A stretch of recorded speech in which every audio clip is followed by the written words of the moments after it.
Corona virus ने पूरी दुनिया को अपनी चपेट में ले लिया है। दुनिया भर में 1 करोड़ 30 लाख से ज्यादा लोग इस महामारी से संक्रमित हो चुके हैं। कोरोना के बढ़ते संक्रमण के बीच एक बड़ी खबर आ रही है। बताया जा रहा है कि रूस ने कोरोना वायरस का वैक्सीन तैयार कर लिया है। रूस के सेचेनेव विश्वविद्यालय का दावा है कि उसने कोरोना वायरस का वैक्सीन बना लिया है। विश्वविद्यालय का दावा है कि कोरोना वैक्सीन के सभी ट्रायल सफलतापूर्वक पूरा कर लिए गए हैं। बताया जा रहा है कि अगर रूस का ये दावा सच साबित हुआ तो ये दुनिया की पहली कोरोना वैक्सीन होगी। दरअसल कोरोना की वैक्सीन पर कई देशों में ट्रायल चल रहे हैं, लेकिन अभी तक किसी देश को कामयाबी नहीं मिली थी। लेकिन रूस ने वैक्सीन के सफल ट्रायल का दावा करके दुनिया को चौंका दिया है। इसके साथ ही अमेरिका और ब्रिटेन जैसे देश को झटका भी दिया है, क्योंकि अब तक माना जा रहा था कि वैक्सीन की रेस में अमेरिका और ब्रिटेन की कंपनियां ही आगे चल रही हैं। ऐसे में अब सवाल उठने लगा है कि क्या वाकई रूस वैक्सीन बनाने में चीन और ब्रिटेन से आगे निकल गया है। दोस्तों, आज के इस वीडियो में हम आप लोगों को बताएंगे कि कैसे रूस के वैक्सीन बनाने के दावे के साथ ही कैसे उसने अमेरिका, चीन जैसे देशों को पीछे छोड़ दिया है और अब इसका क्या फायदा रूस को होगा। कोरोना वैक्सीन पर रूस ने मारी बाजी। सेचेनेव विश्वविद्यालय का दावा, सभी परीक्षण रहे सफल। कोरोना वैक्सीन पर रूस ने बाजी मार ली है। रूस के सेचेनेव विश्वविद्यालय का दावा है कि उसने कोरोना वायरस के लिए वैक्सीन तैयार कर ली है। विश्वविद्यालय का कहना है कि वैक्सीन के सभी परीक्षणों को सफलतापूर्वक संपन्न कर लिया गया है। अगर ये दावा सच निकला तो ये कोरोना वायरस की पहली वैक्सीन होगी। इसके साथ ही दुनिया को कोरोना वायरस की काट भी रूस ने खोज निकाला है। रूस में अब इस वैक्सीन को अगस्त तक मरीजों को उपलब्ध कराने की तैयारी है। स्मॉल स्केल पर हुए ह्यूमन ट्रायल में ये वैक्सीन इंसानों के लिए सेफ पाई गई। सेचेनेव यूनिवर्सिटी ने 38 वॉलंटियर्स पर क्लिनिकल ट्रायल पूरा किया था। साथ ही साथ रूस की सेना ने भी पैरेलल सारे ट्रायल 2 महीने में सरकारी गमलेई नेशनल रिसर्च सेंटर में पूरे किए थे। कोरोना मरीजों को अगले महीने मिल सकती है वैक्सीन। गमलेई सेंटर के हेड अलेक्जेंडर जिन्सबर्ग ने उम्मीद जताई है कि वैक्सीन 12 से 14 अगस्त के बीच सिविल सर्कुलेशन में आ जाएगी। अलेक्जेंडर के मुताबिक प्राइवेट कंपनियां सितंबर से वैक्सीन का बड़े पैमाने पर प्रोडक्शन शुरू कर देंगी। Institute of translational medicine and biotechnology के निदेशक वदिम तारासोव की माने तो विश्वविद्यालय ने 18 जून को रूस के Gamaleya Institute of Epidemiology and Microbiology के टीके के परीक्षण शुरू किए थे। दरअसल वैक्सीन ट्रायल के पहले चरण में इंसानों के एक छोटे समूह पर वैक्सीन सेफ्टी की जांच होती है।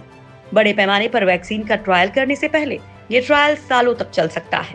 इसमें अलग अलग समूहों पर वैक्सीन का टेस्ट कर ये सुनिश्चित किया जाता है कि वो पूरी तरह से सेफ है या नहीं। बाजार में आने से पहले इस प्रक्रिया में कई बार 10 से 15 साल भी लग सकते हैं। गमलेई सेंटर हेड के मुताबिक वैक्सीन ह्यूमन ट्रायल में पूरी तरह से सेफ साबित हुई है। अगस्त में जब मरीजों को वैक्सीन दी जाएगी तो ये उनके फेज 3 ट्रायल जैसा होगा, क्योंकि जिन्हें डोज मिलेगी उनकी मॉनिटरिंग की जाएगी। फेज 1 और फेज 2 में आमतौर पर किसी वैक्सीन की सेफ्टी जांची जाती है, ताकि फेज 3 में बड़े ग्रुप पर ट्रायल किया जा सके। वैक्सीन के परीक्षण में नहीं हुआ कोई साइड इफेक्ट। रूस ने अपनी वैक्सीन का ट्रायल 18 जून को शुरू किया था। इस ट्रायल में पहले 9 वॉलंटियर्स को 1 डोज दी गई और जबकि दूसरे ग्रुप के 9 वॉलंटियर्स को 23 जून को वैक्सीन की बूस्टर डोज दी गई थी। डोज देने के बाद किसी भी वॉलंटियर पर वैक्सीन के साइड इफेक्ट्स देखने को नहीं मिले थे। इस ग्रुप को 28 दिनों तक आइसोलेशन में रखा गया था। यहाँ इन लोगों को वैक्सीन के असर देखने के लिए पूरी तरीके से निगरानी में रखा गया था, जिसके बाद पहले ग्रुप को अस्पताल से छुट्टी दे दी गई, जबकि दूसरे ग्रुप को अगले हफ्ते अस्पताल से छुट्टी दी जाएगी। हालांकि रूस जल्द ही इस वैक्सीन के फेज 3 की ट्रायल पूरा करना चाहता है, क्योंकि इसके बिना उसकी वैक्सीन को विश्व स्वास्थ्य संगठन की मंजूरी नहीं मिलेगी। क्योंकि विश्व स्वास्थ्य संगठन का प्रोटोकॉल कहता है कि वैक्सीन का बड़े पैमाने पर उत्पादन शुरू करने से पहले उस पर 3 चरणों में रिसर्च होनी चाहिए और आज तक बिना फेज 3 टेस्टिंग पूरी किए किसी वैक्सीन को मंजूरी नहीं मिली है।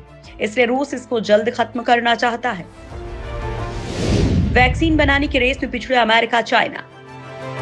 रूस ने ऐसे वक्त पर कोरोना की वैक्सीन के सफल परीक्षण का दावा किया है जब पूरी दुनिया उसे रेस में नहीं मान रही थी, लेकिन रूस ने इसे राष्ट्रीय सम्मान का सवाल बना लिया था। दरअसल पिछले काफी दिनों से दुनिया भर में वैक्सीन को लेकर चर्चा चल रही थी। वैक्सीन की रेस में अमेरिका, चीन और ब्रिटेन सबसे आगे चल रहे थे, लेकिन बाजी मारी रूस ने।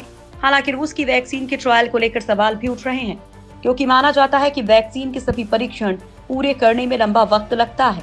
अमेरिका के health and human service department के मुताबिक ह्यूमन ट्रायल के पहले चरण में 20 से 80 लोगों पर वैक्सीन को टेस्ट किया जाता है, जिसमें सेफ्टी और साइड इफेक्ट के अलावा ड्रग डोजेस की जांच की जाती है।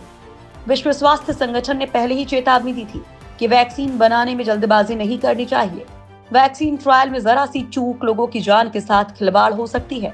इस बीच कई एक्सपर्ट्स ने भी इस साल के अंत तक या 2021 की शुरुआत तक वैक्सीन बनने की बात कही थी, लेकिन रूस ने जल्दी वैक्सीन बनाकर सबको हैरान कर दिया।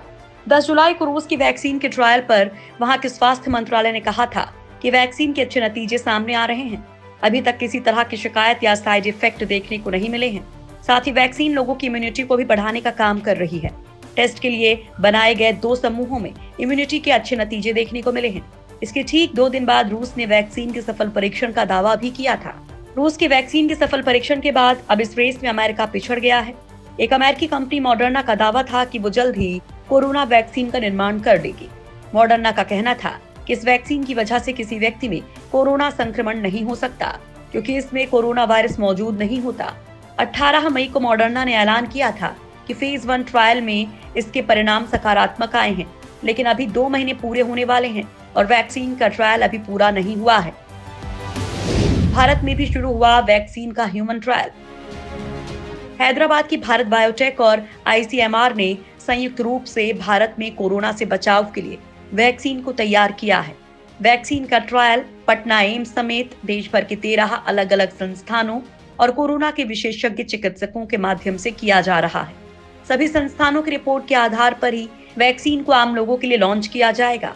इंसानों पर ट्रायल से पहले इस वैक्सीन का कई तरह के जानवरों पर भी ट्रायल किया जा चुका है। उनमें किसी तरह का कोई साइड इफेक्ट नहीं दिखने के बाद इसे मानव पर ट्रायल करने के लिए जारी किया गया है। इसके अलावा जायडस कैडिला की वैक्सीन को भी ट्रायल की मंजूरी मिल गई है। इसके अलावा भारत की सीरम इंस्टीट्यूट और ऑक्सफोर्ड यूनिवर्सिटी के बीच वैक्सीन के प्रोडक्शन के लिए करार हुआ है। अगर ऑक्सफोर्ड यूनिवर्सिटी की वैक्सीन अपने ट्रायल में सफल हो जाती है तो सीरम कंपनी इसके डोज तैयार करेगी।